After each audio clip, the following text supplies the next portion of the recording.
মুসলমানদের পশু কাটার সময় আসে, তখন আমাদের ভেতর থেকে গন্ডগোল আমরা শুরু করি। গাই আমাদের মা, গাই কাটা যাবে না, কি বলি তো?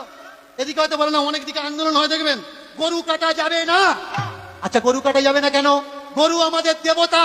আচ্ছা, গরু যদি তোমাদের দেবতা হলো, ব্রহ্ম বৈবর্ত পুরাণ ভালো করে মন দিয়ে শুনবেন, এর জন্য স্টেজে দাঁড়িয়ে আমি বারবার বলি, পড়াশোনা করুন। ব্রহ্ম বৈবর্ত পুরাণ কৃষ্ণ জন্মখণ্ড 106 নম্বর অধ্যায় 61 নম্বর 62 নম্বর 63 নম্বর শ্লোক পড়ে নিন।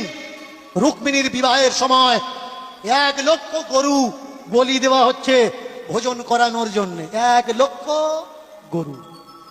গরু যদি মা হলো, গাই যদি মা হলো, তাহলে রুক্মিণীর বিয়েতে 1 লক্ষ গরু কিভাবে কাটা হচ্ছে নিজেকে প্রশ্ন করেছেন?